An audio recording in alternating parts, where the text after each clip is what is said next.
Nick Mullins, very good afternoon. Afternoon, Nick. How are you? I'm very well, thank you. Very well. Nice to see you. Good, yeah, you too. Thank you very much for your time. Your career started in the traditional world of, or traditional route, shall I say, of newspapers. Loughborough Echo, was it? Yeah. Was broadcasting on the horizon? Any ambition at that point? No. Wanted to be a journalist, lived in Leicestershire, saw a picture of a London bus, a route master going up Ludgate Hill towards St Paul's, and having thought that Hunstanton on the North Norfolk coast was exotic, the idea of working in London was just what I wanted to do. So it was newspaper journalism and getting my my fingertips inky and working on Fleet Street. That's where it started. Journalism. I'm still a journalist. I think, interesting to know how other people view commentary, but commentary is just another form of journalism in my mind. Yeah, it's a live form of journalism. Yeah. The most live there is, I guess. Yeah, it's immediate, isn't it? Yeah. Were you any good at journalism? At the printy inky bit, as you refer to it? Well, on the Loughborough Echo, the most important bit was to make sure that you got the uncle's name right in the wedding photos, because if you didn't, then the editor was on your case Monday morning. And I didn't realise it at the time, but obviously that drilled home to me the importance of accuracy. And every weekend, sometimes twice a weekend, doing commentary, that's what I'm trying to achieve. Yeah. And I realised a while ago that 100% accuracy doesn't exist, so there's no point losing sleep over it. Yeah. But in my mind, getting Uncle Eric's name right is always somewhere at the back of my mind. Yeah, certainly. And then Radio Leicester ended up being sort of a route in. Yeah, how did that come about? Well, I was doing a degree in media studies, actually, one of the early media studies degrees down at Central London Poly. It's now the University of Westminster, and specialising in radio just because I could. And it was the first time really doing the degree that I'd thought about broadcasting. And as part of that, they suggested going on a summer attachment to your local radio station, so I got in touch with them. John Rawling was the producer. John's been instrumental in what I'm doing now, and it just went along. And I still say to budding commentators now who come along, my first question is which local radio station are you offering your services to for nothing? Because that's how we all start. And I think it was the immediacy of it that grabbed me. The idea that when Leicester City scored a goal that I was commentating on, that news from Bournemouth on the south coast was relayed immediately to my mates listening back home in Leicestershire, and I didn't have to wait 24 hours for the story to come out in a newspaper. This is clearly the days before the internet, when you had to wait 24 hours for the paper to be published. So it was the immediacy of it, the immediacy of it that grabbed me, really. Yeah, and did moving into the broadcasting side of it, because it was the producing bit was part of it, wasn't it? So when did the sort of move to the microphone start to happen? Well, it began in broadcasting, because when you work at radio stations for the BBC, local radio stations, you're inevitably producing and broadcasting. So I was a broadcaster on Radio Leicester for a while, and then Radio Kent, and then the move to Radio 5 as a producer. Right. Because at that time in the early 90s, when Radio 5 was just starting, I was in no rush to get into broadcasting, to be honest, because as much as people like Miles Harrison and John Champion and Ian Payne were coming in from radio stations, Peter Drury as well a little bit later, going on to the broadcasting side, I actually quite like the production. Yeah, okay. And the opportunity in my mind to work with people like Cliff Morgan and Christopher Martin Jenkins and Ian Robertson and Brian Butler, who was one of my commentary heroes on the radio. And I thought, you're in no rush, you're in your early 20s, hopefully this will be the thing you'll do for the rest of your life. Just enjoy 2 or 3 years listening to what these people do, trying to learn one or two things, but with the long-term ambition of eventually being a broadcaster. And is that how it played out? It was, yeah. My last production role was for Robbo, Ian Robertson, at the 95 World Cup. So I was the producer, I was the Radio 5 producer at Ellis Park for that astonishing game. That was my final job. Yeah. And a vacancy had occurred in the broadcasting roster, and Bob Shannon, who is now a big cheese for BBC Radio, was then head of sport on Radio 5, and he said, you've done broadcasting in between your production work, do you fancy giving it a go full time? Which I jumped at. Yeah. So what was your first commentary? Crikey. I don't remember. I'm not very good at this. I won't. I'm not either. So it's good to meet someone else who is. No, I do have the brain of a goldfish, which is sometimes a bonus when you're making as many errors as I do occasionally on the weekends. I am always by Wednesday brilliant in my mind, despite whatever may have gone on the weekend before. It's a healthy way to live. Yeah, I think so. So I genuinely don't remember. I remember my first TV commentary because it was a recorded game for Rugby Special. In the late 90s. Chris Ray and all. Yeah, Chris Ray, and it was actually Inverdale who was presenting it by that stage, and it was a game at Welford Road.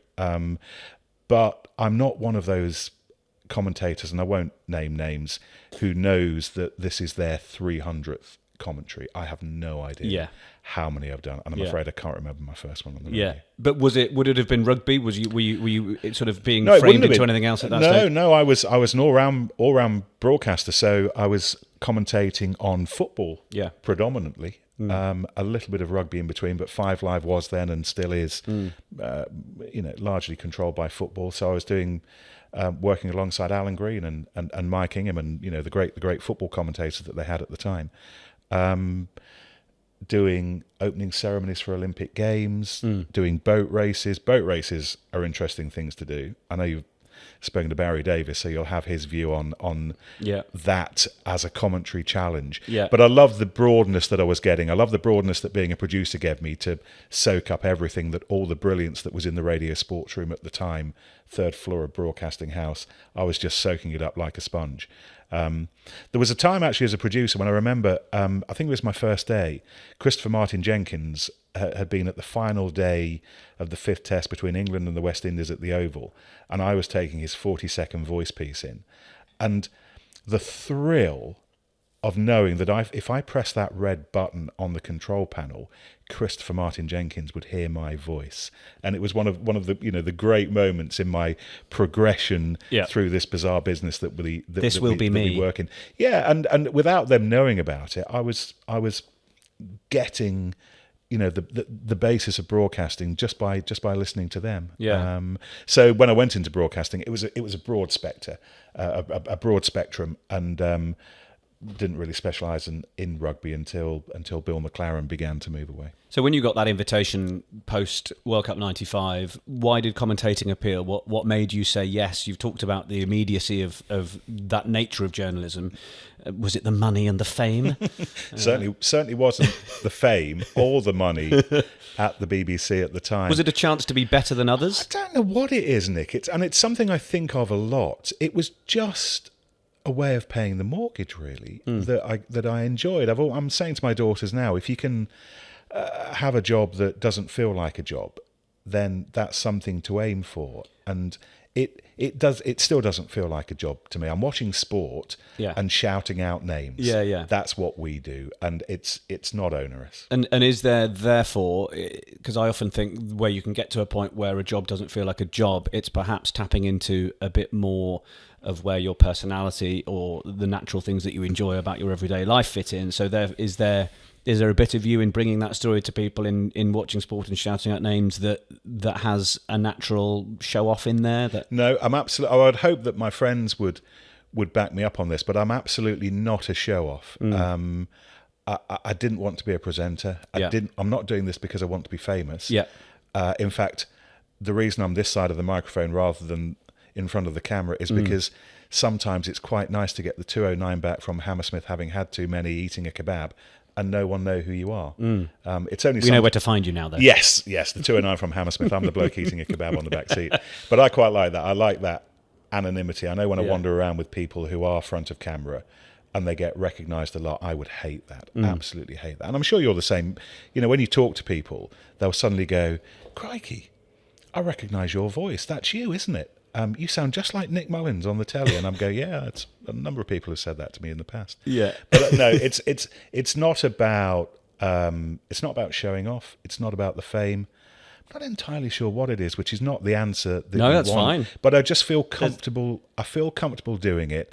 I can be myself. And I think that's absolutely critical to being a decent broadcaster. You can't pretend to be anybody else. One of the things that Bill said to me, and Bill was brilliant, Bill McLaren, as he was moving out and I was, along with Eddie Butler, trying to fill this vast chasm that he was leaving behind. The best bit of advice I ever got from Bill was, don't fail trying to be me. Succeed, hopefully, by being you. What a legend. And that's all you can be. You can only be yourself. So what, the best thing that anyone can say about what we both do is that when we meet people away from the microphone, away from the commentary box, if they say you sound just like you do on the telly, then we're doing the job all right. Yeah, that's a battle that I found actually when I started, because coming from the background of acting and then going into doing sort of COD performances or doing sort of promotional work and different things, I sort of was at times being employed to be an Alan Partridge style back of the throat commentator doing all of this. Oh, she's won the race here at this corporate day out in Stoke Park. And then when I started doing games, I had to find what was my real voice and try and get rid of this COD voice. How did you do that? Badly to begin with. Yeah. I think it took me quite a while because I think I'd grown up commentating on my parents' friends playing tennis. Just before we started recording, you sort of said, no one grows up wanting to be a commentator. I might sort of semi-profess to differ on that, because I think at some point quite early, listening to the osmosis of, my dad is like many British fathers, he happily would listen and watch to the top 20% of all sport in the country, the Wimbledon final, the World Cup and everything. And so sport was always on and sport radio as well. So just hearing all those voices growing up the whole time through osmosis just fed in. Yeah. So whether it was Brian Moore, the old football commentator on ITV, or Clive Tilsey, or yourself, or Bill McLaren particularly, and all those kind of voices, it meant that I sort of formed this version of a commentator before I'd got to a point of finding my own voice. And it definitely took me a while. And I have moments occasionally now which jar with me, because people go, "Oh, you don't sound like you do when you're commentating. It's a different voice." Now, I think some of that is actually just performance level. So it's not the fact that, because obviously if you talked and did a commentary while in the same way we're chatting away here, then it's not going to quite sound the same. But I don't know about that, Well, maybe, because in that case, then it's still something I'm working on. Yeah, but I think, and you will for the rest of your life, because I still do. I did. We're just coming off the back of a run of Champions Cup European rugby matches, and I'm aware at the top that it's half a level up from the Premiership, so I need to give it a little bit more. But I'm always aware, particularly in those opening lines at the top, where the camera cuts to the teams in the tunnel. That has to be in third or fourth gear. I like to think that you've got 6 gears as a commentator. Yeah. That's got to be third or fourth gear, because you want this to feel like something that matters. You want this to look like something that people sitting at home on the sofas are then happy to invest 2 hours of their life in on a Sunday afternoon. So I think sometimes I agree with you. I think it is a little bit of acting. It is a performance, and those opening lines at the top of a game might not necessarily be how I sound like on the 209 coming back from Hammersmith. Yeah. But essentially it's you. I'm not trying to be anybody else. Yes. Well, I've noticed that the more comfortable I get, and that's either in the actual environment on the day of where you're sat and who's with you or that kind of thing, or if it's a familiar role that it might be, your 50th Premiership game and that kind of thing, is that actually the more settled I got, particularly when I was doing the Premiership games and would perform, the more I was getting comfortable in that VO booth, doing those games, and actually enjoying myself, making light-hearted remarks at things that I was seeing as if I was telling my mates about it. Yeah. And actually those were the things that were then getting clipped up and put out on social media, because they were like, this is nice, this is warm, this is you, this is obviously your personality and you finding it. And the other thing about that as well, I think, and it's handy for us in a sport like rugby, where we're fortunate enough to get to know the players reasonably well. When you're talking about them, I'm not talking about friends. I'm not pretending that Danny Kerr and Mike Brown are friends of mine. Yeah. We like each other. Yeah. And we'll say hello and we'll shake hands whenever we meet at training sessions or matches. So we have a good relationship. But they aren't friends. But I feel a warmth towards them. Yes. So when I see Danny Kerr about to run out for his 250th at the Stoop with his son, and Mike Brown about to do it for the 300th time with young Jacks, I feel an empathy towards them. And I think the best commentators are empathetic. And if you feel an empathy, then that's real. That's you looking at another human being doing extraordinary things, and not being sycophantic, but just giving of you how you feel naturally in that situation. Yeah. And I think that's part of the key. But you need to be relaxed to be able to do that. You almost need to forget that you're talking to however many people you're talking to on the television each weekend. Yeah. And just imagine, what I want them to do is, when they watch that back, when they get home in the evening, for whatever we might say over them running out, for it to matter to them. Yes. For it to make that moment, in a tiny way, a little bit better. Because the bloke on the telly talking to other people watching the telly has said something nice about them. Yeah, I think that's important. And in continuing the sort of conversation in finding your voice, it sounds like that fell relatively naturally to you. Yeah, it did.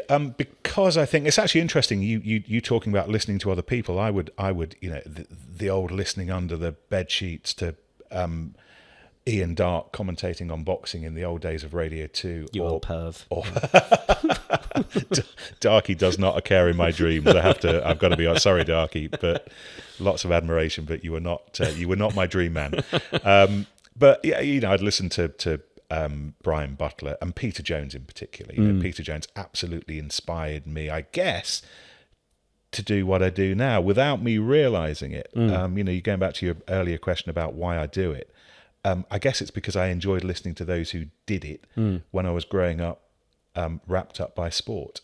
These conversations are very like therapy, Nick. It's good. It's good. I'm enjoying this. These realizations. I feel better. You asked the question that I didn't know the answer to 10 minutes ago, and I've now worked it out. Yeah. Were you getting feedback in the early stages?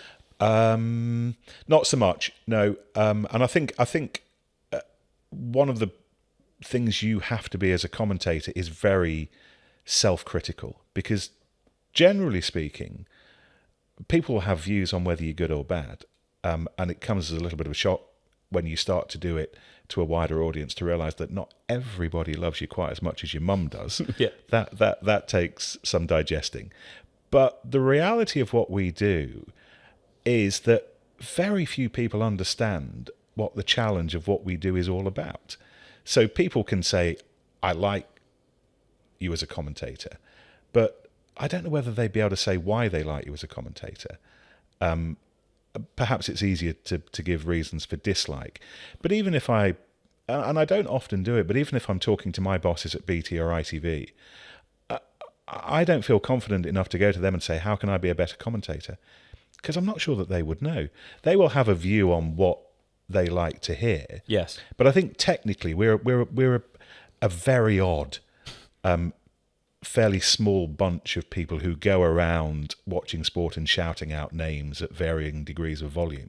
But I think only we really understand what we do. Now, I might be overinflating what we do to a vast degree. Well, the problem is I'll only go with you. So no one's here to stop us, so crack on. Yeah. But does that make sense? No, it does. But it also taps into what's come up with a couple of the other conversations, and perhaps I'm driving this because I think it applies to me as well. But there's a requirement to be self-critical, often because there's a dearth of feedback. I think you tap into something important in that feedback isn't necessarily going to come from people that know exactly how to give that feedback. You're not going to tell a mechanic how to fix the car better. No. Essentially, does the car work? Yes. You've done a good job. Therefore. Yeah, that's it. But I found that things like listening to your own musicality or finding out whether you hit the right note for a certain moment, either sings quite nicely to you yourself, which as you're saying, it almost suggests that it's an ego ride, but it's actually just going, well, if I think I sold that well enough, if I think I framed that nice enough, and I was accurate, then I'm happy with it. Absolutely. If I cracked halfway through that, or the ID wasn't quite right on that, it's going to stick with me for a little while, and therefore I don't think it was as good. But I think there is. I've referenced it a few times to people. Now I know you're quite musical. You like your music. Yeah. I picked that up over the years, and I think there's an importance of that, because I don't know whether you can sing as well or whether you're tone deaf, but I think those that can hold a tune and those that are musical and those that get a lot out of it have in some cases a good mouth to ear relationship. So therefore it makes you very good at being able to be the right sort of critical without labouring the point. And someone will go, oh, that was great, and you go, thank you, that's very nice of you to say. Yeah. I'd have done something slightly different, or there's a tone there that wasn't quite right for me, and if I'd have and then similarly, again, not being too egotistical, you'll hear something and go, quietly sit in the corner and have a sip of my tea to that, because I think that one was all right. Yeah, absolutely. And I'm always thinking about ways of doing it better. And I love reading, I love literature, I love words, and that again taps back into perhaps why I ended up doing what I'm doing. And I do love music, and I love poetry. And I remember Peter Jones. I never met Peter Jones, sadly, because he died doing the boat race before I'd gone up to Radio 5. But I know, talking to people who work with Peter Jones, friends of his, that he loved poetry, and you can hear it in his commentary because there's a rhythm to it. There's a use of words, a sparsity, if that's the right phrase, of words that works even on radio. Yeah, he doesn't overdo it. Yeah, and you know, I'm thinking a lot at the moment, for example, about how important this is. And on radio, that might have been a bit uncomfortable. Yeah, but actually on television, that is no time at all. No, exactly. And so the kind of minute details that I have going on in my mind during a commentary are not necessarily the details that people who don't have to orchestrate it are thinking about. They're thinking, did you sound excited when so-and-so scored a try in the 85th minute of the match to win it by a point? Well, yeah, I'd hope that I did. Yeah. But actually, that's the easy part of the job. Yeah. The hard part is putting the frame in place in the previous 79 minutes that gets you to that point. Yeah. How would you describe your voice? I quite like it. And I think that's clearly one of the key things, isn't it, for a commentator? I love that answer. Brilliant. Yeah. I don't. If I disliked my voice, I wouldn't be doing what I'm doing. No. You'd be surrounded by it all the time. Yeah, and you have to have a good voice for a commentator. You know, I'm not going to blow my trumpet much over the course of this chat, Nick, but I think you can't escape from the fact that commentators have good voices. You wouldn't have spoken to anybody during the course of your travels over however long it's been who sounded like fingernails being drawn down a chalkboard, because they just wouldn't be doing the job we do. Are you someone that looks after the voice in any particular ways? Do you warm up before commentaries? No. I know we had this chat before we pressed the record button, and again, it's interesting. You know, I've been doing this for 3,000 years, and I've never thought of warming the voice up before we go. There are things that I do. I won't drink coffee an hour before the match. I don't eat much before the match. I know eating has been a theme of these chats as well. Sarah Orchard were very keen on what should be eaten and couldn't be. Yeah, I'll eat if I'm hungry, but I won't if I'm not hungry. Right. Then I'll try to avoid carbs as well, because that slows you down. So no, I don't go through any vocal warm up. In terms of the voice being in the right quality, then how far back does that prep go? Would you drink the night before? Would you these sorts of things affect your voice particularly? I remember Bill saying that he was always in bed at 10 o'clock on the night of a match. I wouldn't go that far, but I wouldn't be drinking alcohol to excess the night before. But if I want a couple of glasses of red, that's fine. Yeah, okay. Have you had moments when it's let you down? I don't think I have. Only now. Only just then. Yeah. I think the voice develops, and it's interesting to listen back to stuff that I was doing on Radio Kent in the late 80s. It's a different voice. It's a young me's voice, and it doesn't sound like me today. And that's probably a good thing, because it doesn't matter whether you use your voice for a job or not. The way you sound will change over the course of 20, 30 years. Yeah. I've learnt to control it, I think, a little better. I used to find, certainly in the early days of doing radio commentary, that my throat would go dry and I'd have tickly coughs, because obviously radio is a different discipline. You're having to talk much more than you are on the television. Yeah. So learning to pace the voice so that it lasts for 80 minutes while continuing to provide you with 6 gears is something you learn to do. But I don't. I think I might have lost my voice once before a radio commentary in Cardiff with Barry John at the old National Stadium, and it was a Six Nations. It might even have been a Five Nations game. I think it probably was. And I just had a cold, so the usual flu-y stuff. Yeah. Sore throat, not easy to talk, and I'd overdone the lozenges. I suppose that was uncomfortable. Yeah. but you would have needed to know me well to know that probably wasn't my what you natural normally voice. sound like. Yeah. Oh, well, that's good. You've described yourself, I think, as rugby being your primary sporting passion. Is that about right? I love football as well. Yeah. Yeah. I actually stopped doing football. I had a choice to make in the late 90s, early 2000s, because Bill was thinking of retiring and I was working predominantly on radio at the time. And TV came along and said, how do you fancy giving it a go on television? And obviously I was very excited by that prospect. But I was doing football commentary for Radio 5 at the time. And they said, you're going to have to give up the football commentary, though, because we can't have you commentating on football on the radio and rugby on the television, which is an interesting view from isn't it? From the management. And I understand that. That view has obviously changed a little with the likes of Conor McNamara and people like that who switch between the two these days. Yeah. Absolutely right. But I wasn't entirely sure because I love football. And, I'm a big Leicester City fan. And actually, the defining moment was Leicester City against Middlesbrough on a Monday night commentary on Radio 5. Leicester 1-up going into injury time, and Middlesbrough scored 2 goals to win it. And I sound like Middlesbrough scoring 2 goals to win it is the most exciting thing that's ever happened to me in my life, because I have to. Yes. Because I'm aware that there are Middlesbrough fans all over the country listening to this. But I drove home thinking, I cannot, however much I'm being paid to commentate on football on the radio, continue to do this long term if I'm having to pretend to be excited about Leicester City conceding late goals. Oh, wow. So that was the decision to kick football. So your fandom... I'm a fanboy when it comes to football. Okay. And I'm a Leicester City fan when it comes to football. When it comes to rugby, I am utterly neutral. Yeah. This is a fascinating thing, and I'm sure it's something that you will come on to, so we won't overdo this now. But if Leicester City lose a football match at the weekend, it still affects my weekend. I'm in my early 50s, and it is pathetic, and I ought to grow up, but I'm still badly affected by the performance of 11 blokes that I've never met who wear a blue shirt. Leicester Tigers are just another rugby team to me. Right. I genuinely...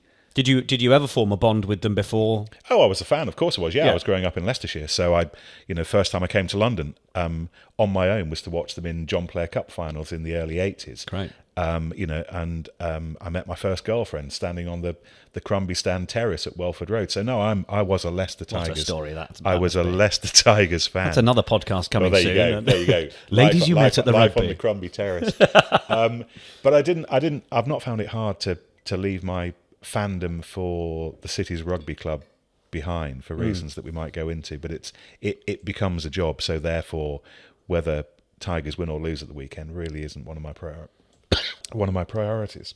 You work closely with Bill McLaren, a man you say that you learned everything from, I've read previously. In what way would you describe that?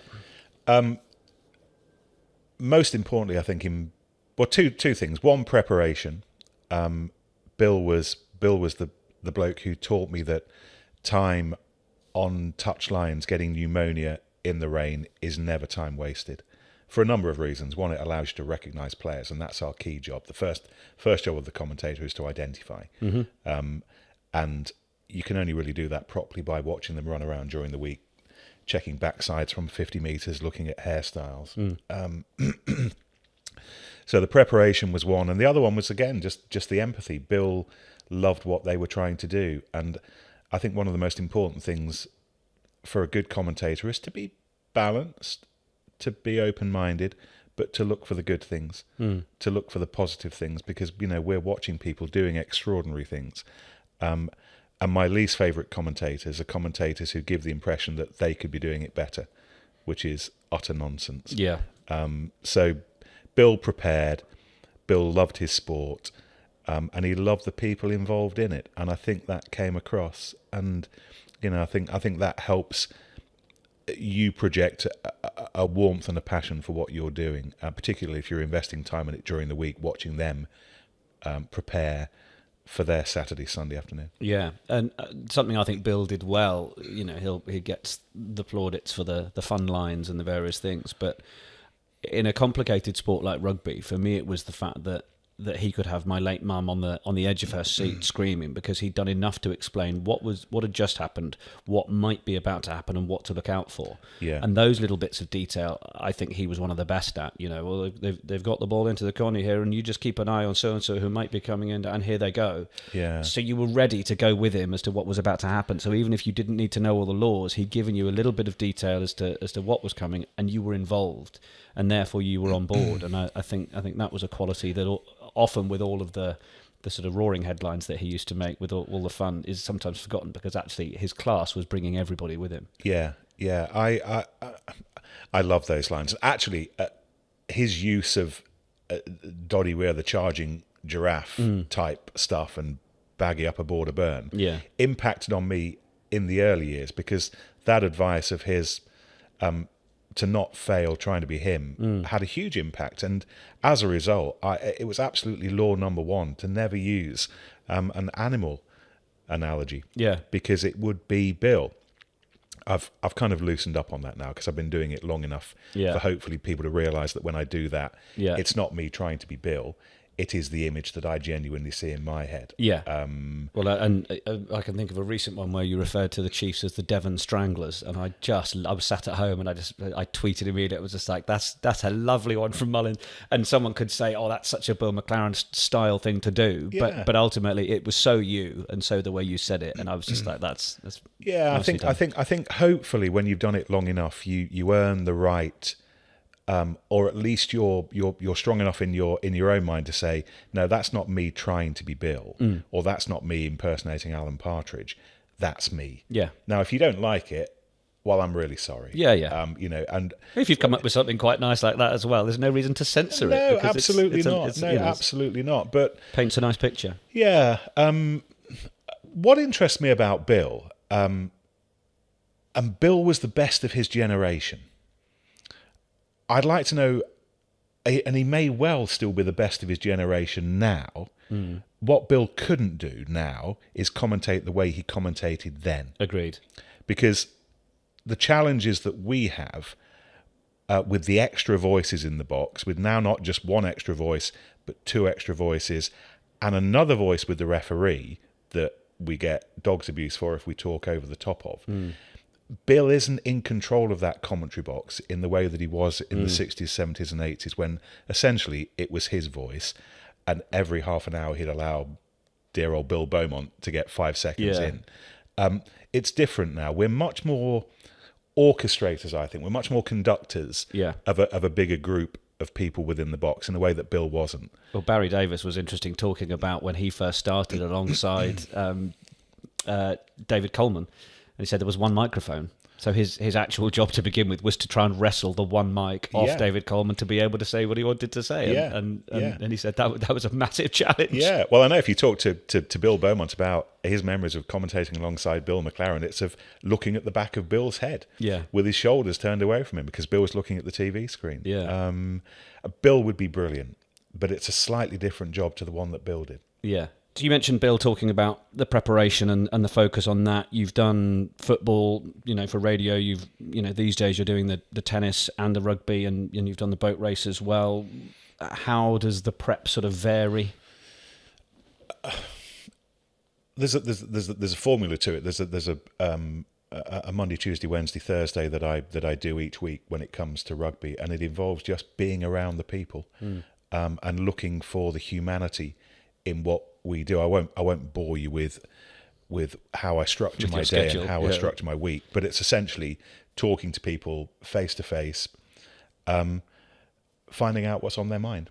How difficult do you find it to work out what's on record and off record then when you're talking to these people? Because someone could turn around to you and say, or you could be speaking to Andy Murray or his coach or someone, and they could turn around and say, well, actually he's been suffering with a bit of a niggle here, but we don't, we're not going to mention that because we don't want people to know. And you're like, oh, okay, that's good to know. Yeah. And then in commentary, if it's coming up, and you go, well, we're aware that he's been suffering with that, and you're like, well, I'm not meant to be sharing. It can be a difficult balance. I think I do think, I think it's probably worth saying that if I worked full-time in tennis, I'd hope to have the same kind of contact with an Andy Murray or a Kyle Edmund that I have with the rugby players. I don't, because I'm parachuted into tennis a couple of times a year. So as hard as I try to put some humanity into what they're trying to do. I don't have the access to them, so it's as simple as that. So it's a slightly different prep process. But I hope that the coaches and players know me well enough to know that if we're talking on the side of a pitch,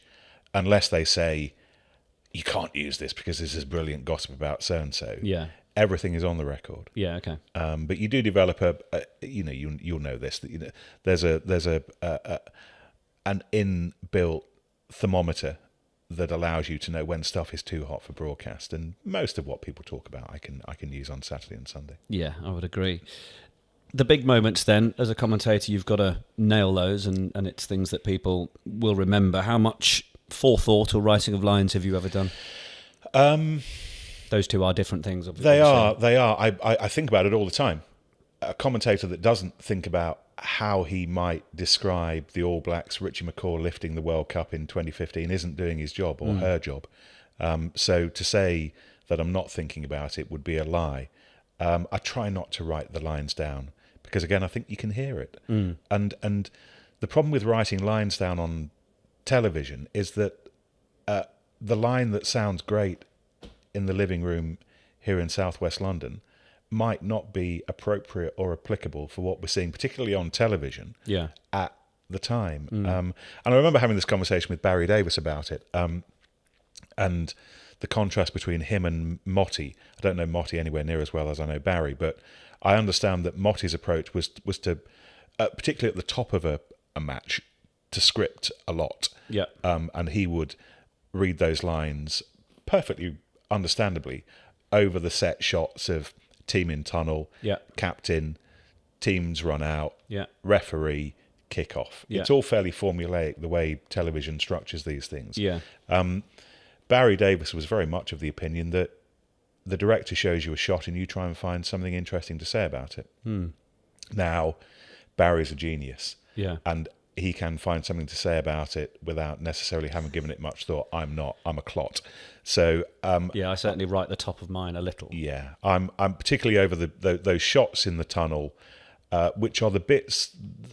I kind of think I'm a picture framer sometimes, and my summarisers provide the splashes of colour and insight. So if I'm going to put that frame together, I need to know what the essential component parts of that are. And certainly before kickoff, I want to get everything or the significant things that people might have picked up during the week about that match. So here's the match. Here are the talking points. Here's what it means. Going for a 10th in a row, or going for a Heineken Champions Cup semi-final. So that once we get into the match, all I have to concentrate on is the match. And that's something I've thought more and more of as my commentary career has developed. I used to try and add structure in the game and be talking about things that had happened 3 weeks ago in the game. I don't think that works. I think the way people watch sport now has developed so much that they just want real-time insight. They don't care what happened last season. They don't care if you got 15 points 3 months ago. They just care about what they're seeing at that point. I've noticed that sometimes with the information you can get before games and that's provided to you by whoever it might be, that you're given the stats. This is the 7th time these two teams have met, and this is and I think I've been guilty in the past of putting all those little details into the top, and I've missed out the fact that maybe they met 2 weeks ago and there were 2 yellow cards and a red card, something that it was a massive affair, let's say. And so actually what you want to do in the opening is just say, there's no love lost between these two. It was a hell of a ding dong a couple of weeks ago. Are we going to see a similar flashpoints? And actually to describe more about what we might be about to see between these two sides based on how they like to go at each other, which gives people watching an insight. Rather than coming at it with all the facts and figures of the day. I think also you're reflecting on things that you're seeing. And if you're looking down at the script, reading a couple of sentences, you're missing the two captains looking across the line at each other.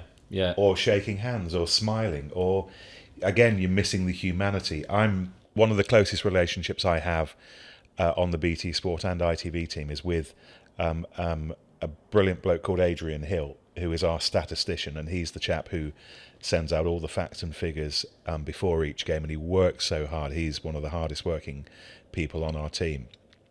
And he gives us reams and reams and reams of stuff. And I use little bits of it, but Aid knows that I'm not big on numbers. Yeah. And I think one of my, it's not criticism, it's just an observation of the way that commentary is going across the board, is that it's becoming too obsessed by numbers. And reading out numbers is the easiest job in the world. The real job is to bring out the humanity in these people, and to look for flickers of nerves or fear or excitement, because that's why we love sport. I know the Americans love statistics. Yeah. Increasingly, I'm falling out of love with statistics. If it's a 300th game, if it's 1,000th point, if it makes them the top point scorers in the history of the universe all time ever, then I'll give it a mention. Yeah. If it's the 8th time they've gone into the 22, who cares? Yeah. Well, that's a little bit. I remember when we met, when I was, showing you the prep I would do for a game, and you said, "Well, I can see you're going down the kind of almost that Bill McLarenism of having the name, having the ages of each of the players there." And frankly, at this level of elite sport, they're going to be somewhere between 18 and 19 and 35, 36. Yeah. So unless he's 17 or unless he's 40, Absolutely. what's the point? Absolutely. And Will Skelton losing a couple of stones over the course of the summer is a good line, because we're going, how the hell do you lose 2 stones over the summer? What can I do to put that into my life? That's significant. And it has an impact on the way he plays. But a prop is going to be 19, 20, 21 stones. Yeah. If he's 24, 25 stones, then I'll mention it, because then he's not a prop, he's a baby elephant. Yeah. And, again, that's the human side of things. But don't get wrapped up in numbers would be my advice, because by getting wrapped up in numbers, you can occasionally miss the interesting stories. In things like Rugby World Cup finals, then, you will have big moments that are recorded for posterity more so and reflected on. Does that change the prep for those sort of things, or is it about absolutely keeping it the same? No, I don't change the way I would prepare for a game. It changes clearly the importance of what you say over a moment, because it's a bigger moment, and I want to get right what is happening at the time. You're adding to the pictures, and very much at that point when Richard McCaw's lifting the World Cup, I always think our job as the commentator is not to say too much, because you need to be absolutely sure that what you're saying is more exciting than the sound of 80,000 people going bananas. But it's almost like a picture sub-editor coming up with a strapline, and I think that McCaw moment. I'm not good at this. I think I'm at my most comfortable when I'm just in 3rd, 4th gear in the middle of a game, just sitting next to you in the stands, chuntering on about the match. Yeah. I don't know whether I nail the big moments particularly well. It's not, it's something I might work harder on. But I think when McCaw lifted the World Cup, I think I said back to black. Yeah. Or black to black, or whatever it was. It was some nonsense. It was the kind of thing that you'd see in a newspaper. But I remember Immerdale coming up afterwards going, "You're an absolute git," because that's exactly what I was going to say when they came back to us in the studio. So we all think the same. We've all got these kind of anything to Scrooge on Immerdale over. Yeah, exactly. But we've all got these kind of pea-sized brains that come up with some nonsense. But they're the hardest things, because it's a wonderful moment, and very often I think actually just be brave enough to say nothing, because there's really nothing we can add as commentators to those pictures. What about those moments that are coming that, obviously a trophy lift you can see coming in tennis, perhaps more than rugby, and football can be very explosive on the big moment. Suddenly a shot's come from 40 yards out. Rugby builds a little more. Tennis, you can have an explosive shot, but for example, you build to a match point in tennis, and I sort of had a bit of this chat with Barry Davis, and you've got a bit more time to see it coming. And what's the sort of internal monologue like in terms of knowing, right, this is coming, and there's got to be a line that summarizes this? And do you almost try and stop the internal monologue so that it is natural at the time, or might something creep in and you go, okay, I've got it now, I'm ready for when that shot is made? Yeah, you are thinking about the way you reflect what you've just seen, but don't think too hard about it. Be natural. That's what I try to be. the most important line is if Nadal's winning his 10th at Roland Garros, then you know that in 12 months' time, ITV's producers are going to be looking for a line that they can put into their opening at the start of a brand new tournament. So that's on your mind. You're conscious of these things, aren't you? Of course you are. Of course you are. So, I don't want to say, there he is again, Rafa Nadal, winning another one. Because that's not going to cut the mustard. So, that's going back to your idea of being a drama student, a bit of a performer. You've got to come up with a line that matches that. But sometimes tennis is entirely different to rugby, I think, because you're not commentating during the bulk of the action. Yeah, that's true.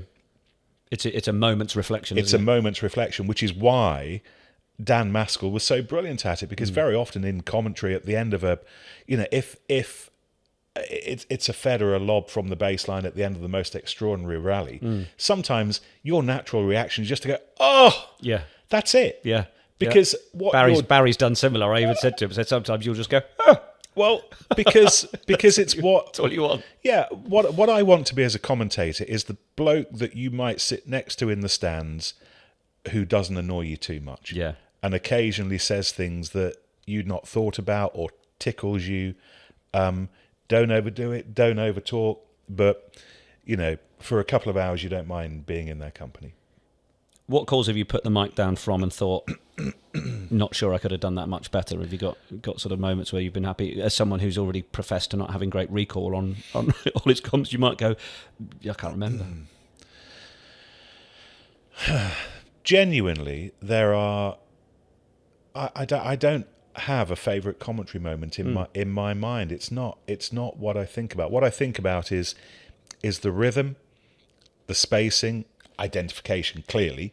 I've got to get the name of whoever's scored the try or the goal or hit the winning forehand right. Getting it right in tennis is not so hard because you've only got 2, sometimes 4 people to worry about. So for me, I had a try at the weekend which built from one side of the 22 to the other with a winger going in the far corner. And one of the joys of rugby commentary, I think much more so even than football, one of the joys of rugby commentary is that you can build it, and it's where my love of music helps because I'm aware of the rhythm of things. Yeah. And even within an action, a bit of action that might last 15, 20 seconds, you can get changes in pace to that action because you've got big forwards hammering in, trying to win the ball back from a ruck or a maul. Yep. They're the big, heavy, percussive instruments. And then you've got the little nimble backs, some flutes. Staccato strings. Yeah, exactly, flicking it along the line. And then you have that big crescendo where the try is scored. But also allowing, in the middle of all that, for there to be time to listen to the crowd and to hear that excitement building. So genuinely, I can't recall a moment that I'd happily stick above my headstone at the end of it all. But I just, when you've got it right as a commentator, because what you've said is happening as it's happening. There's a lovely rhythm to it. You've identified the players properly, and as an accompaniment to what we've just seen, you'd hope that it would enhance it. Are there moments you've been less happy with, or when you're conscious that something's not gone quite right? How long does it stay with you? It would stay with me for 24 hours. I'd wake up the next morning, and actually something that happened fairly early on in my career, it was France against Wales in the Six Nations, and it was at the time that talked a little earlier about how you were trying to put bits of information that had happened during the week or in previous games into live commentary. And as a result of this, I missed possibly Stephen Jones's greatest break in Test match rugby that led to a Martin Williams try that ultimately took Wales to the Grand Slam. And that was a seminal moment for me because I realised you can't be adding stuff from 3 months ago when something exciting is happening in front of your eyes. So it's those, I don't regret them because it's part of the learning process, and that was probably a couple of years into being a television commentator. Yeah, it's not making the mistakes. It's the old adage, isn't it? It's making sure that they don't happen again. Yeah, and we mentioned it earlier. There's an element of wanting to make sure you say the right thing, and some people will take issue with what you've said in certain scenarios and think that there's a bias that's coming with it. Where do you stand on that perception and your role? Whether it, you've mentioned the club rugby non-allegiance, and even if you had one, it wouldn't make a difference because you're probably going to give us a fair reflection.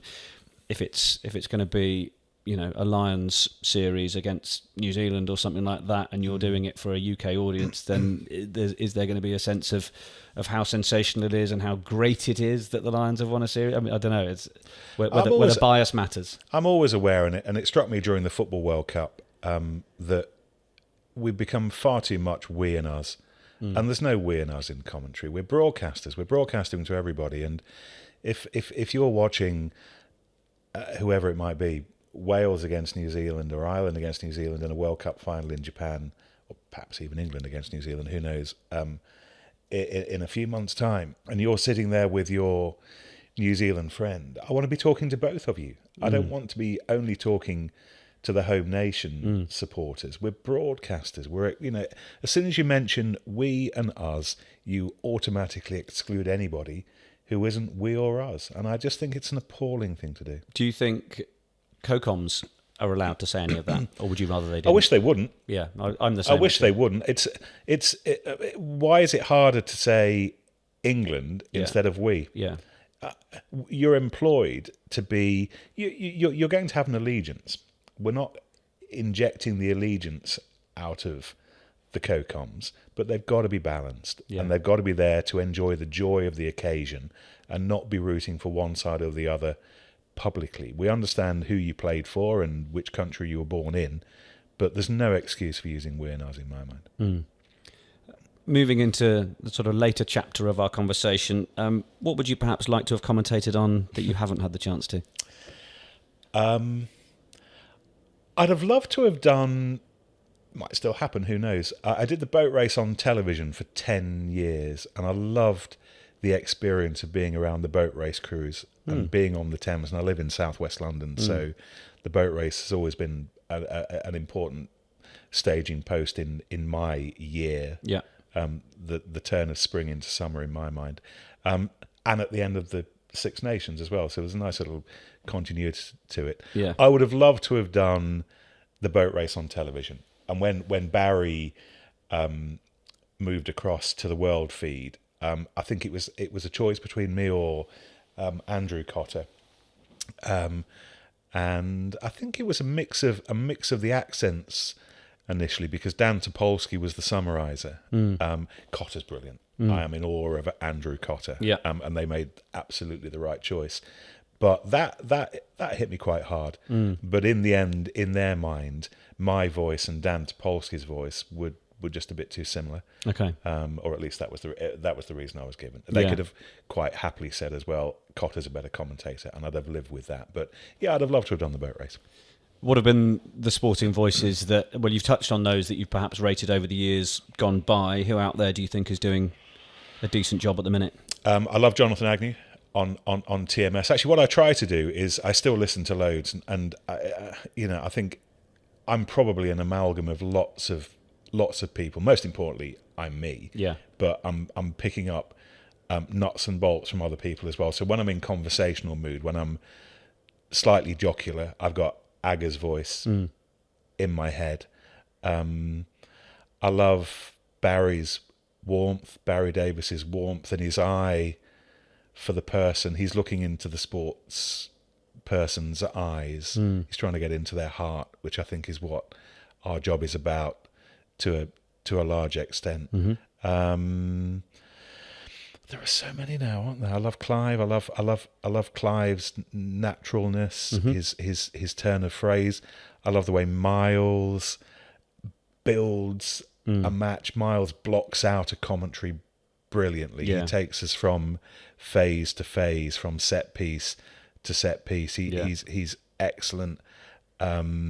Crikey, we could just go on forever. Peter Drury for his use of prose. There are so many now. There are so many to enjoy and to take the best bits out of. Given the current sporting climate with rights changing hands, that kind of thing, do you think you talk of those various voices, and you say, how many there are these days doing the job. Do you think the days of a job for life are sort of long gone? Oh yeah.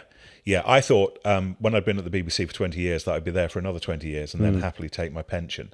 But no, that's gone. Just because of sports rights. I think we all understand it now. How can people make it a job for life, do you think? Work on football for Sky. Yeah, okay. And I think that's about it. Yeah. Maybe work on cricket for Sky, perhaps. I certainly don't have a job for life. Who knows how long BT will carry on doing rugby, I hope. And I suspect BT hope for a while yet. But no, the contracts are shared around too much now for us to think we have jobs for life. Has commentating ever spilled into your everyday life, school sports day, chuntering to yourself on the tube rush hour as you brake to make it's Mullens at the top of the escalator, he's through and he's going to be the first one out? No, absolutely not. I try and get away from sport as often as I can, okay. and I'll read and I'll listen to music. Yeah. But no, the last people my mates want when we're sitting in a pub watching rugby on the telly is that idiot on the telly commentating to them in the pub. Yeah, good. What do you think are the key facets that make a good commentator? So many, and I'll try and prioritise them. Humanity, I think, is the most important thing. I think you've got to be human. You've got to like people, and hopefully see the best in people. And you need words that are perhaps sometimes beyond the ordinary. You need a good vocabulary. You need an awareness of timing. You need a little bit of musicality to be able to use those words properly. You need to understand the importance of silence. And we've talked about this, but you're not being paid by the word. I'm at home sometimes watching other commentators, and I enjoy that moment. And I think, why did I enjoy that moment so much? And I'm thinking, it's because they're not talking. And you can just hear the crowd, and you can hear the players and the breathing, and you can hear the referee. So put yourself on the sofa next to the viewer, next to the listener. Know what you like, and make sure that you deliver what you like. Just be yourself. I think that's what the best commentators are. They're passionate about their sport. They enjoy watching great people doing great things, and occasionally we can come up with a few words. We can spin a line or two that hopefully illuminates what they've just done. Do you think the public at large are conscious of the sort of role of a commentator, or the awareness of how symbiotic they can be to the big moments that they've enjoyed over the years, whether it's Mo Farah winning gold medals, or Becky Adlington, or a Rugby World Cup final, these sorts of things? Because it often strikes me that's a bit of the joy or the privilege that you get is if you get it right, to be almost the passive soundtrack to a moment that they've really enjoyed. And it's, I guess there's a sort of two sides to it. You don't want them to be conscious that you were there, but at the same time, it's nice to know that you might have been part of a special moment. It always strikes me when you watch sport without a commentator, how strange it seems. And there will always be people who say you take away from my viewing of this sport. I wish you didn't talk. I've never actually had a letter from anyone saying I wish you talk more. Yeah, that's one of the key things, isn't it? But yeah, I hope so. Otherwise, what we're doing is pointless. I hope that we add to the occasion. We're just underlining something, that there's some audio reference there to go with the great visual moment. So it's your last sporting week, event, weekend, whatever you call it. What's it going to be? Crikey. I don't care who's playing in it. Maybe a Lions test. I've never commentated on the Lions. That would be nice. Failing that, a World Cup final between, and I don't care who the teams are, but I want them to be the two best teams in the world at that point. I want the match to be compelling, for it to be memorable. And at the end of the match, I just finish on the score, and there's no hoopla. And somebody else will then sit in the seat next time round. Nick Mullins, thank you. Been a pleasure.